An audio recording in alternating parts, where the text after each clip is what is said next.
day at the Spark Era headquarters again. I finally finished arranging my beetle collection. Oh, what's this?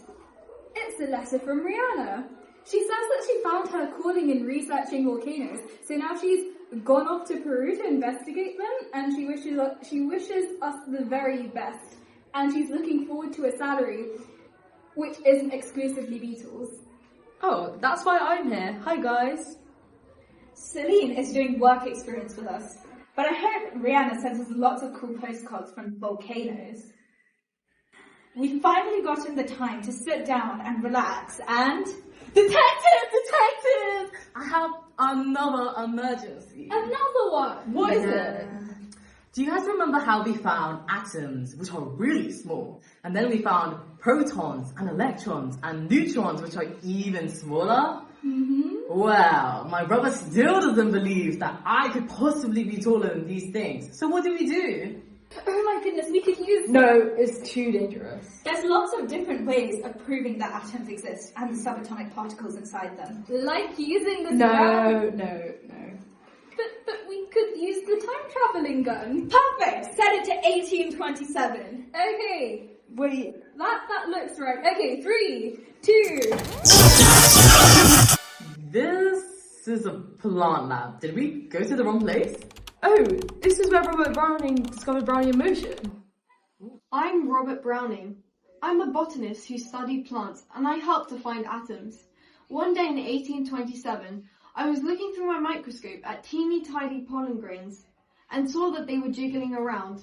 I didn't understand why the grains were moving around in the water when there wasn't any wind or anything to move them. So I tried out with different non-living objects like dust particles in different types of fluids, and they kept moving. In the end, I realized that there must have been particles which make up the fluid, which are too small to see, which zoom around and move things like pollen grains when they hit them. These tiny particles were called atoms. Oh, that's so cool. So a plant scientist discovered this? Sort of, but atoms aren't the smallest or coolest things we know about. It needs to be about 20% cooler. Let's look at how we can prove that nucleus exists. Shabri, take us to 1909. I'm Ernest Rutherford. Between 1906 and 1913, a series of experiments were conducted under my guidance called the Rutherford scattering experiments. In short, we fired a huge beam of alpha particles, which are particles that are made up of 2 neutrons and 2 protons, at a really thin sheet of gold foil. Scientists at the time had thought that the atom was just a big ball, and so they expected all the alpha particles to pass straight through the gold foil. But instead, some of the alpha particles got deflected, which means they got bent a little from their straight path, and some were even sent straight back to where they started. I realised that this meant there must be a small part of an atom where the mass is concentrated, somewhere at the centre, and that the core, or nucleus, had to be positively charged. I hypothesised that the rest of the atom was just empty space, with a few electrons orbiting here and there. That's so cool, but didn't we say that the nucleus is made up of protons and neutrons? That's right. Shabri, we need to go back to 1919 and 1932. Okay.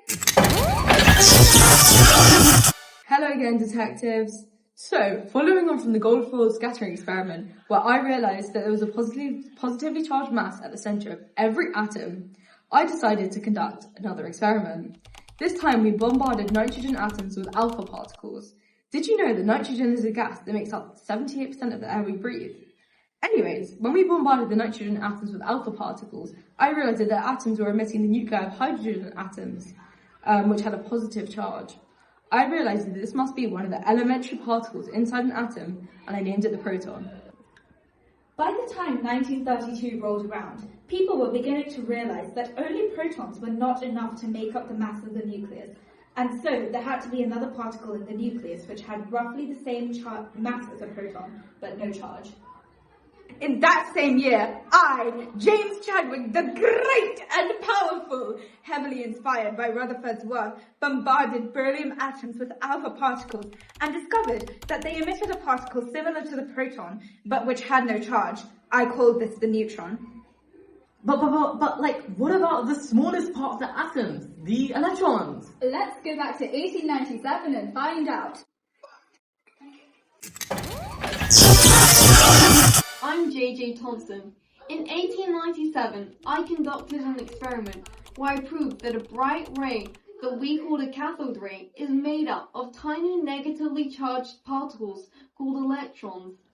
Now let's blast back to the present.